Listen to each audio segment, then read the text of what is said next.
IPL 2025 সালের 15তম match খেলবে Ajinkya রাহানের Kolkata night Riders এবং প্যাট কামিন্সের সানরাইজার্স হায়দ্রাবাদ। আর এই ম্যাচের ফলাফল খেলা শেষে জানা যাবে, কিন্তু খেলা শুরু হওয়ার আগে ফলাফল ফাঁস করলো জ্যোতিষী বিড়াল একিলিস। বিস্তারিত জানতে সম্পূর্ণ ভিডিওটি দেখুন। দর্শক, আইপিএল 2025 সালের 15তম ম্যাচ খেলবে কলকাতা নাইট রাইডার্স এবং সানরাইজার্স হায়দ্রাবাদ। ম্যাচটি শুরু হবে 3 এপ্রিল রাত 7:30 এই ম্যাচের ফলাফল কলকাতা নাইট রাইডার্স দলের জন্য খুবই গুরুত্বপূর্ণ, কেননা রাউন্ড লিগে কলকাতা নাইট রাইডার্স দল তাদের নিজেদের 3 ম্যাচের মধ্যে 2টি ম্যাচ হেরে পরাজয় বরণ করে কিছুটা ব্যাকফুটে আছে। তাই এই ম্যাচটি কলকাতা দলের জন্য হতে যাচ্ছে খুবই গুরুত্বপূর্ণ এবং চরম হাড্ডাহাড্ডি লড়াই। অপরদিকে আইপিএল এর ইতিহাসে সর্বমোট 28 বারে দেখা হয়েছে এই দুই দলে, যার মধ্যে 19 বার কলকাতা নাইট রাইডার্স জিতেছে আর হায়দ্রাবাদ জিতেছে 9 বার। তাই বলা যায় শক্তিমত্তায় উভয় দলই প্রায় একই রকম। আর এই খেলার ফলাফল নিয়ে ভক্ত সমর্থকদের মাঝে বিরাজ করছে চরম উত্তেজনা।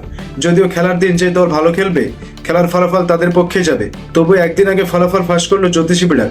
বিড়ালটির সামনে কলকাতা এবং হায়দ্রাবাদের পতাকা রাখা হলে বিড়ালটি হায়দ্রাবাদের পতাকা দিয়ে তুলে নেয়। তাই বলা যায় এই ম্যাচে কলকাতা নাইট রাইডার্স থেকে সানরাইজার্স হায়দ্রাবাদ কিছুটা এগিয়ে থাকবে। দর্শক, ইন্ডিয়ান প্রিমিয়ার লিগ আইপিএল এর 15তম ম্যাচে আপনি কোন দল জিতবে বলে মনে করছেন তা অবশ্যই কমেন্টে জানাবেন।